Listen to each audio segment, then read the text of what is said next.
안녕하세요, 김호준입니다. 지난 11일 대한민국 외교안보가 총체적으로 무너져 내린 상황을 더 이상 좌시할 수 없다는 전직 외교관 58명의 시국 선언이 있었습니다. 한미 동맹 약화 행위, 종북 행각을 중단하고 위안부 합의를 준수하고 강경화 장관은 사퇴하라 주장의 요지입니다. 이들 중 17명은 박근혜 전 대통령 탄핵 정국 당시 김정은 추종 세력이 탄핵을 기획했다며 태극기 집회에 참여했고, 또 39명은 북한과 연방을 획책하는 세력에 나라를 맡길 수 없다며 자유한국당 지지를 선언했었습니다. 그리고 이들은 민간인을 재공간에 임명하는 것은 외교를 망치는 일이라고 현 정부를 비난했는데, 이명박 정부 시절 미국 영주권자이자 BBK 변호사였던 김재수 씨가 LA 총영사에 임명돼 현직 외교관으로 BBK 사건을 계속 관리했을 때는 침묵했었죠. 최순실이 개입한 삼성 출신 민간인의 미얀마 대사 임명 때도 마찬가지였습니다. 전직 외교관들도 당연히 자연인으로 정치적 입장을 가질 수 있고 성명도 낼 수 있습니다. 그러니까 이런 분들의 성명은 외교 전문가로서가 아니라 정치적 입장을 가진 정치 집단으로서의 정치적 주장인 겁니다. 그러나 지난주 포털에 떠있던 이분들 성명기사 어디에도 이분들의 그런 정치성을 가늠할 그 어떤 정보도 없었습니다. 가짜뉴스가 가짜만 전달한다고 가짜가 아닙니다. 반드시 함께 판단할 정보를 의도적으로 빼버리는 것도 가짜뉴스인 거죠. 김호준 생각이었습니다. 네. 저는 이게 굉장히 중요한 사례라고 생각돼서 다시 언급을 하는데 며칠 지났지만, 그 예전에 김관진 임관빈 석방 때 비난 여론이 높으니까 법과 대학 교수들로부터 저희가 확인해 보니까 명시적 동의를 한 명도 받지 않았어요. 받지 않고 사법부 비난하지 말라고 그런 성명서를 냈던 전국 법과대학 교수의 성명 있었지 않습니까? 예. 그것과 같은 수법이라고 저는 보는 겁니다. 그러니까 외교관들이 이제 성명을 낸 외교관들 성향은 너무나 확연하거든요. 대단히. 그래서 이런 기사를 낼 거면 마지막에 한두 줄이라도 한편이들은 탄핵은 기획된 거라고, 태극기 집회에 참여한 바 있다, 이렇게 한 줄이라도 써넣어줘야 되는 겁니다. 예. 네, CBS 노컷뉴스에서 뒤늦게 보도가 나왔는데요. 3분의 2가 극우진영 활동했다라는 게 있었습니다. 그러니까 대부분이 해보니까 이걸 따지는 것이 CBS 노컷뉴스밖에 없었다는 게 저는 말이 안 된다고 생각되는 것이, 그런 정보가 빠지면 이 주장의 진짜 의도, 배후가 숨겨지는 거죠. 예. 이 미디어 생리를 알면 이거 굉장히 수상쩍은 겁니다. 왜냐하면은 주장에 위안부 합의를 준수하라 이런 게 써 있어요.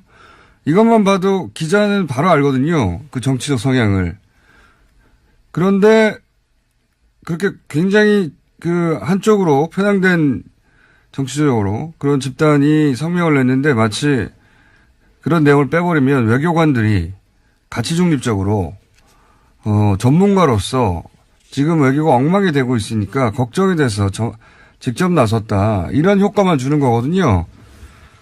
이건 기자라면 성명서 읽자마자 알 수 있는 뻔한 수작인데, 이 뻔한 걸, 그런 중요한 판단 기거를 빼버리고 게다가 포털 메인에 계속 오랫동안 걸어주는 거는 여론 호도를 도와주는 겁니다. 굉장히 수상하고 말도 안 되는 거예요. 이런 사례들이 자주 있는데, 예, 또 있어서 짚고 넘어갑니다. 첫 번째 뉴스는 뭡니까? 네, 검찰이 이명박 정부의 국가정보원 특수활동비 불법 수수 의혹을 수사 중입니다. 이와 관련해서 당시 이명박 정부의 청와대 핵심 관계자들에 대해서 구속영장을 청구했습니다. 어제 서울중앙지검 특수이부는 김백준 전 청와대 총무기획관과 김진모 전 청와대 민정위 비서관에 대해서 구속영장을 청구했다고 밝혔습니다. 그렇군요. 김백준 씨는 포괄적으로 이명박 전 대통령 재산관리인으로 평가받는 인물이죠. 네, 집사라고 불리는 사람입니다. 이 사안은 저희가 잠시 주진우 기자 연결해가지고 좀 자세히 짚어보도록 하겠습니다. 네. 이명박 전 대통령 턱밑까지 왔다는 얘기 같아요. 네. 자, 다음 순요. 네, 이 의혹과 관련해서요. 돈 가운데 일부가 당시 민간인 사찰 사건 폭로했던 사람에게 입막음용으로 건네진 정황을 검찰이 포착했다고 합니다. 지난 2012년 총리실 공직윤리지원관실 민간인 사찰 사건 폭로자였던 장진수 씨 기억하실 텐데요. 전 주무관이었습니다. 이 사람에게 5천만 원 돈이 갔는데 이때 정부 발행 띠지로 5만 원권 100장씩 묶여서 있었습니다. 당시에 관봉이라고 불렀는데요. 장 전 주무관은 이때도 총리실 간부가 자기에게 돈 줬다라고 밝힌 바가 있는데요. 당시에는 검찰이 돈의 출처를 밝히지 못했었습니다. 오래된 사건이네요. 이명박 전 대통령 시절에 처음으로 민간인 사찰이 이제 터진 이 사건이죠. 예. 공직윤리지원관실에서 민간인 사찰. 네, 김종익 씨라고요. 민간인을 사찰했습니다. 근데 당시에 이러한 내용들을 내부자가 내부 고발을 한 건데 이 입을 막기 위해서 돈을 줬다라는 거죠. 네, 그때도 관봉 얘기 나왔었습니다. 근데 이제 도대체 그럼 이 돈은 어디서 나간 거냐? 근데 그때는 국정원 특활비 얘기는 전혀 안 나왔었죠. 예. 청와대 특활비 정도 수준에서 얘기되다가 끝이 났는데 지금은 이제 국정원 특활비가 계속 문제가 되고 있고 근데 지금 검찰이 구속영장까지 청구한 걸 보면 뭔가 자신 있는 물증이나 정황을 잡은 것 같아요. 예. 그래서 그 돈도 국정원 돈일 수 있다. 이런 얘기인 거죠. 지금 김백준, 김진모 이 두 분에 대한 구속영장은 국정원 특활비를 직접 받았다는 거고. 네, 2억 원, 2억 원. 그래서 김백준 전 비서관 같은 경우에는 4억 원이고요. 그리고 김진모 전 비서관은 5천만 원입니다.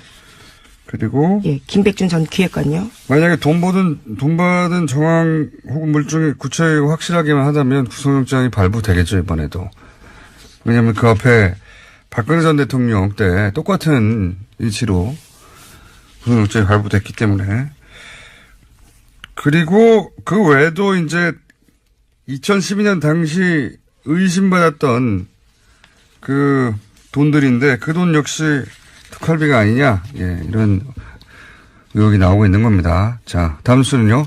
네, 이명박 전 대통령의 다스 실소의 의혹 등을 수사했던 정호영 BBK 특검이 어제 기자회견 자청했습니다.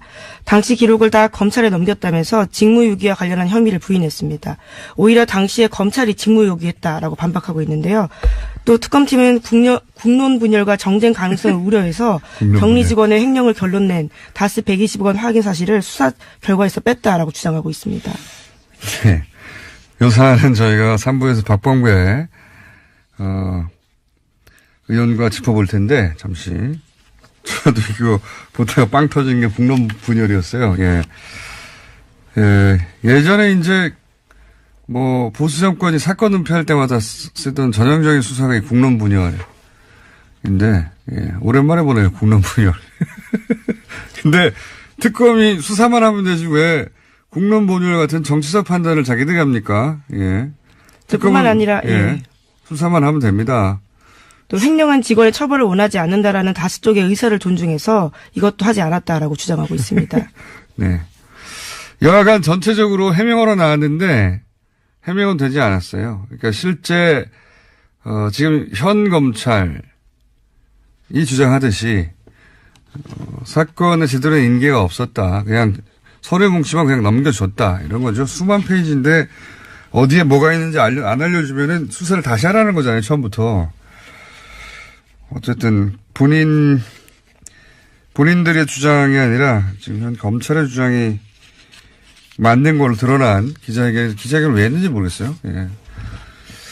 어쨌든 요 사안은 박범계 의원과 좀 자세히 짚어보겠습니다. 자, 다음 순요. 네, 다스는 누구 겁니까와 관련된 중요한 인물이 처남 김재정 씨입니다. 이명박 전 대통령의 처남인데요. 재산관리인으로 지목받은 바 있습니다. 김재정 씨가 사망했을 당시에 다스의 최대 주주였는데요. 당시 비상장 주식으로 상속세 냈다라는 사실은 여러 차례 말씀드린 바가 있습니다. 그런데 이와 관련해서 조건이 굉장히 까다로웠는데 이러한 사실들에 대해서 어제 다시 SBS가 보도했습니다. 아하, 이건 말이죠. 저희가 툭하면 이거 몇 개월 전에 우리가 한 거라고 잘난 척 하는데, 이거는 제가 7년 전에 한 이야기입니다. 7년 전에 처음 이 문제가 최초로 불거졌을 때, 당시 제가, 나는 꼼수다라는 방송을 하고 있었거든요. 네. 그때, 이것은 나중에 저가로 재매입하려는 시나리오다. 라고 제가 문제 제기해서 그게 들켜서 그때 못했어요. 그래서 지금까지 남아있는 겁니다, 이게. 예. 애초에 저가로 재매입할 시나리오 때문에 이렇게 물납을 했다. 예. 그러니까 예를 들어 상수가 100만 원이에요. 근데 비상장 주식을 100만 원어치를 냈어요. 근데 이 가격을 너무 비싸게 책정해 사람들이 아무도 안 사게 해요, 처음엔.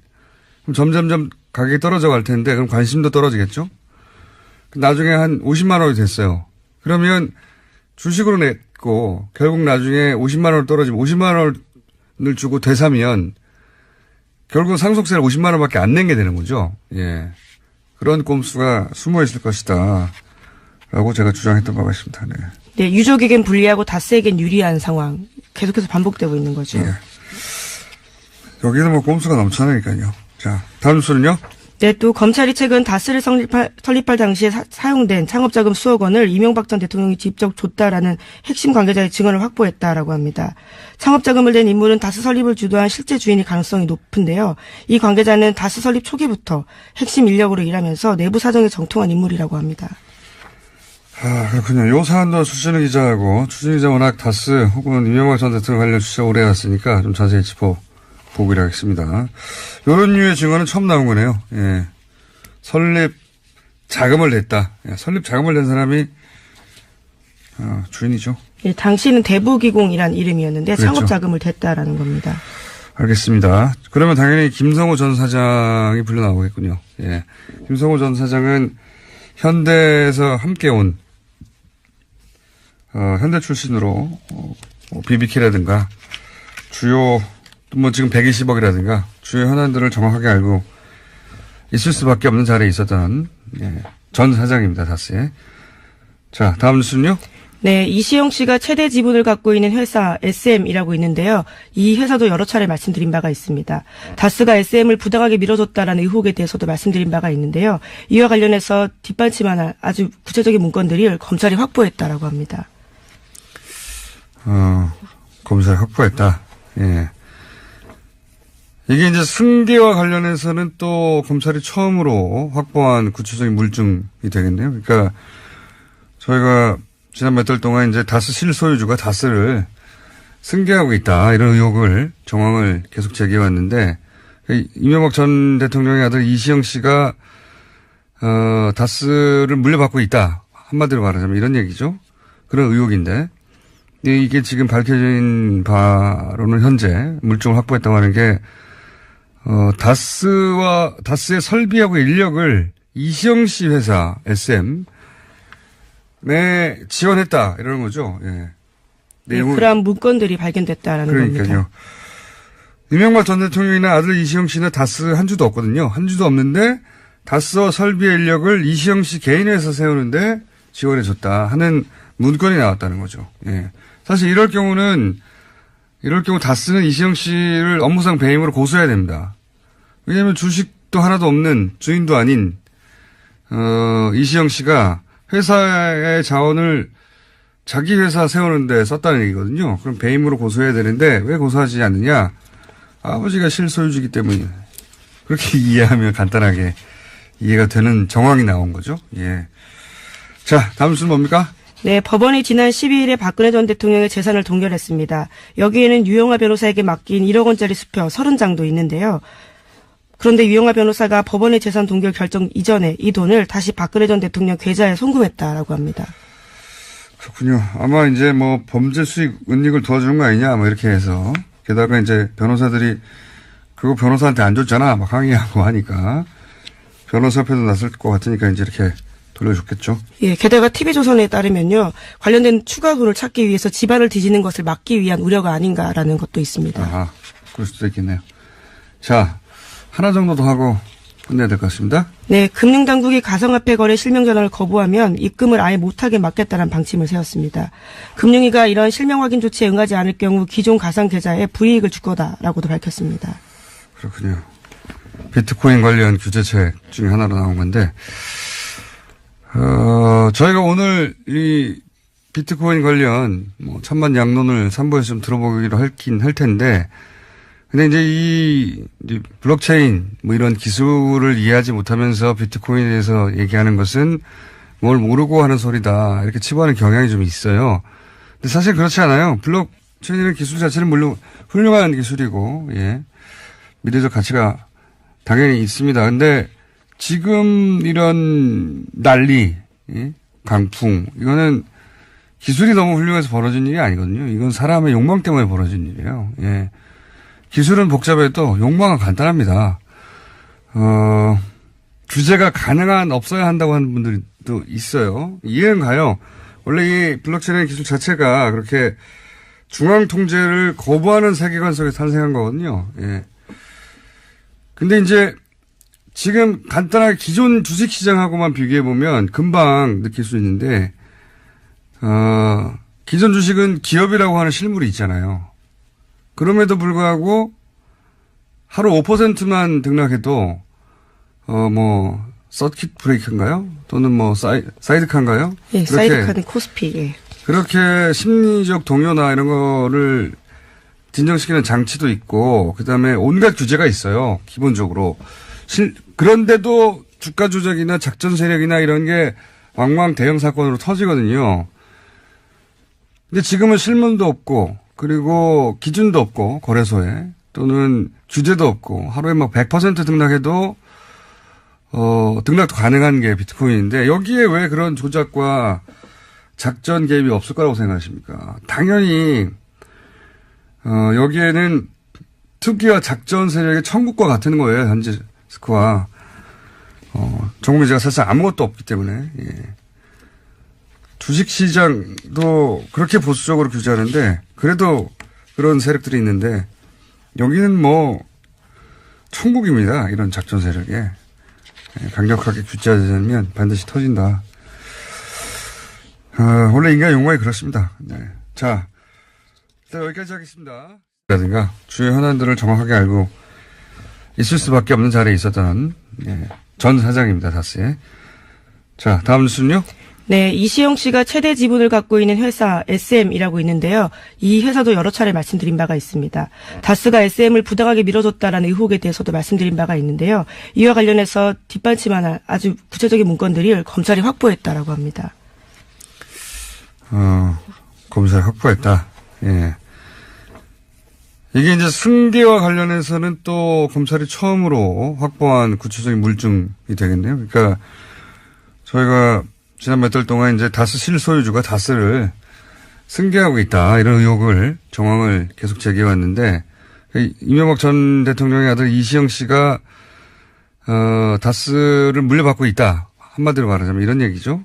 그런 의혹인데, 이게 지금 밝혀진 바로는 현재 물증을 확보했다고 하는 게, 다스의 설비하고 인력을 이시영 씨 회사 SM 지원했다, 이러는 거죠. 예. 네, 그러한 문건들이 발견됐다라는 겁니다. 그러니까요. 이명박 전 대통령이나 아들 이시영 씨는 다스 한 주도 없거든요. 한 주도 없는데 다스와 설비의 인력을 이시영 씨 개인 회사 세우는데 지원해줬다 하는 문건이 나왔다는 거죠. 예. 사실 이럴 경우 다스는 이시영 씨를 업무상 배임으로 고소해야 됩니다. 왜냐하면 주식도 하나도 없는, 주인도 아닌 이시영 씨가 회사의 자원을 자기 회사 세우는데 썼다는 얘기거든요. 그럼 배임으로 고소해야 되는데 왜 고소하지 않느냐? 아버지가 실소유주기 때문에. 그렇게 이해하면 간단하게 이해가 되는 정황이 나온 거죠. 예. 자, 다음 뉴스는 뭡니까? 네, 법원이 지난 12일에 박근혜 전 대통령의 재산을 동결했습니다. 여기에는 유영하 변호사에게 맡긴 1억 원짜리 수표 30장도 있는데요. 그런데 유영하 변호사가 법원의 재산 동결 결정 이전에 이 돈을 다시 박근혜 전 대통령 계좌에 송금했다라고 합니다. 그렇군요. 아마 이제 범죄 수익 은닉을 도와주는 거 아니냐, 이렇게 해서. 게다가 이제 변호사들이 그거 변호사한테 안 줬잖아, 항의하고 하니까. 변호사 협회도 났을 것 같으니까 이제 이렇게 돌려줬겠죠. 예, 게다가 TV조선에 따르면요, 관련된 추가 돈을 찾기 위해서 집안을 뒤지는 것을 막기 위한 우려가 아닌가라는 것도 있습니다. 그럴 수도 있겠네요. 자, 하나 정도 더 하고 끝내야 될 것 같습니다. 네, 금융당국이 가상화폐 거래 실명 전환을 거부하면 입금을 아예 못하게 막겠다는 방침을 세웠습니다. 금융위가 이런 실명 확인 조치에 응하지 않을 경우 기존 가상 계좌에 불이익을 줄 거다라고도 밝혔습니다. 그렇군요. 비트코인 관련 규제책 중에 하나로 나온 건데,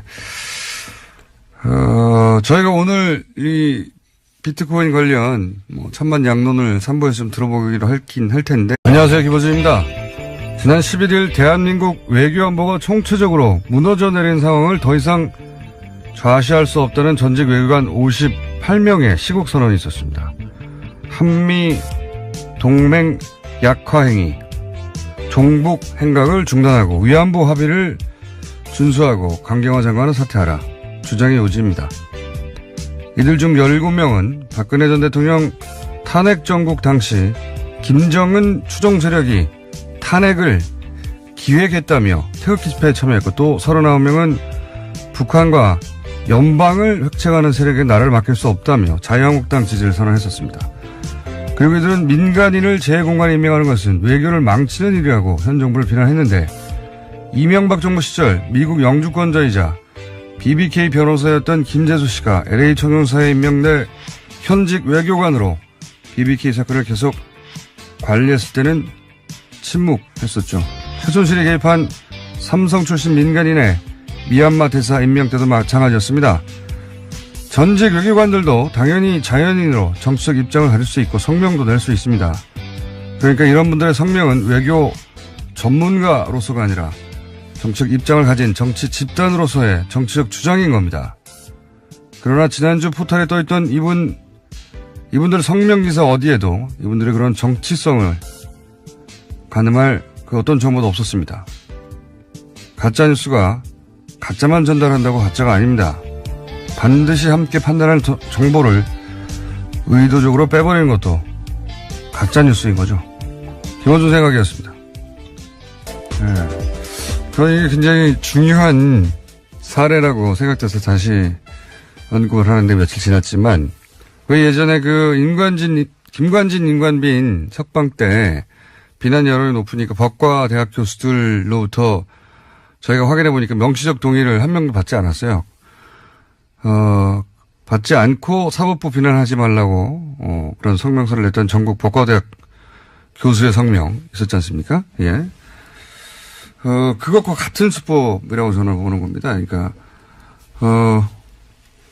외교관들이 이제 성명을 낸 외교관들 성향은 너무나 확연하거든요. 대단히. 그래서 이런 기사를 낼 거면 마지막에 한두 줄이라도 한편 이들은 탄핵은 기획된 거라고, 태극기 집회에 참여한 바 있다, 이렇게 한 줄이라도 써넣어줘야 되는 겁니다. 예. 네, CBS 노컷뉴스에서 뒤늦게 보도가 나왔는데요. 3분의 2가 극우진영 활동했다라는 게 있었습니다. 그러니까 대부분이 해보니까 이걸 따지는 것이 CBS 노컷뉴스밖에 없었다는 게 저는 말이 안 된다고 생각되는 것이, 어쨌든 요 사안은 박범계 의원과 좀 자세히 짚어보겠습니다. 자, 다음 순요. 네, 다스는 누구 겁니까와 관련된 중요한 인물이 처남 김재정 씨입니다. 이명박 전 대통령의 처남인데요. 재산관리인으로 지목받은 바 있습니다. 김재정 씨가 사망했던 당시에 다스의 최대 주주였는데요. 당시 비상장 주식으로 상속세 냈다라는 사실은 여러 차례 말씀드린 바가 있습니다. 그런데 이와 관련해서 조건이 굉장히 까다로웠는데, 이러한 사실들에 대해서 어제 다시 SBS가 보도했습니다. 아하. 이거는 말이죠. 저희가 툭하면 이거 몇 개월 전에 우리가 한 거라고 잘난 척 하는데, 이거는 제가 7년 전에 한 이야기입니다. 7년 전에 처음 이 문제가 최초로 불거졌을 때, 당시 제가, 나는 꼼수다라는 방송을 하고 있었거든요. 네. 그때, 이것은 나중에 저가로 재매입하려는 시나리오다 라고 제가 문제 제기해서 그게 들켜서 그때 못했어요. 그래서 지금까지 남아있는 겁니다, 이게. 예. 애초에 저가로 재매입할 시나리오 때문에 이렇게 물납을 했다. 예. 그러니까 예를 들어 상수가 100만 원이에요. 근데 비상장 주식을 100만 원어치를 냈어요. 근데 이 가격을 너무 비싸게 책정해 사람들이 아무도 안 사게 해요, 처음엔. 그럼 점점점 가격이 떨어져 갈 텐데, 그럼 관심도 떨어지겠죠? 나중에 한 50만 원이 됐어요.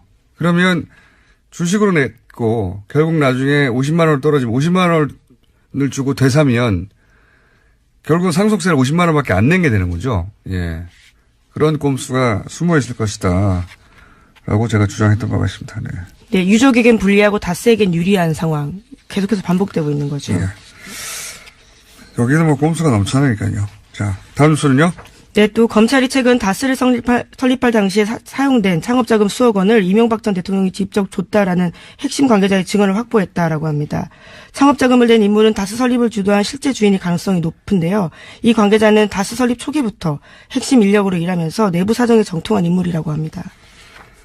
아, 그렇군요. 요 사안도 추진우 기자하고 추진우 기자 워낙 다스 혹은 이명박 전 대통령 관련 취재가 오래 해왔으니까 좀 자세히 짚어보기로 하겠습니다. 이런 류의 증언은 처음 나온 거네요. 예. 설립 자금을 냈다. 예, 설립 자금을 낸 사람이 주인이죠. 예, 당시는 대부기공이란 이름이었는데 그렇죠. 창업자금을 댔다라는 겁니다.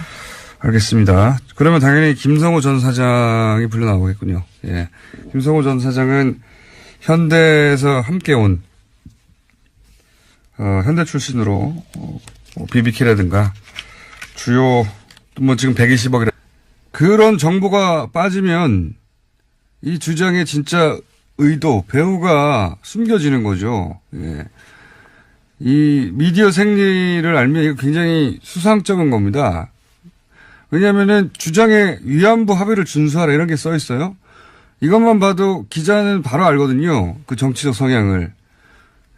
그런데 그렇게 굉장히 그 한쪽으로 편향된 정치적으로 그런 집단이 성명을 냈는데 마치 그런 내용을 빼버리면 외교관들이 가치 중립적으로 전문가로서 지금 외교가 엉망이 되고 있으니까 걱정이 돼서 직접 나섰다. 이런 효과만 주는 거거든요. 이건 기자라면 성명서 읽자마자 알 수 있는 뻔한 수작인데 이 뻔한 걸 그런 중요한 판단 기거를 빼버리고 게다가 포털 메일에 계속 오랫동안 걸어주는 거는 여론 호도를 도와주는 겁니다. 굉장히 수상하고 말도 안 되는 거예요. 이런 사례들이 자주 있는데 또 있어서 짚고 넘어갑니다. 첫 번째 뉴스는 뭡니까? 네, 검찰이 이명박 정부의 국가정보원 특수활동비 불법 수수 의혹을 수사 중입니다. 이와 관련해서 당시 이명박 정부의 청와대 핵심 관계자들에 대해서 구속영장을 청구했습니다. 어제 서울중앙지검 특수이부는 김백준 전 청와대 총무기획관과 김진모 전 청와대 민정이 비서관에 대해서 구속영장을 청구했다고 밝혔습니다. 그렇군요. 김백준 씨는 포괄적으로 이명박 전 대통령 재산관리인으로 평가받는 인물이죠. 네, 집사라고 불리는 사람입니다. 이 사안은 저희가 잠시 주진우 기자 연결해가지고 좀 자세히 짚어보려 하겠습니다. 네. 이명박 전 대통령 턱밑까지 왔다는 얘기 같아요. 네.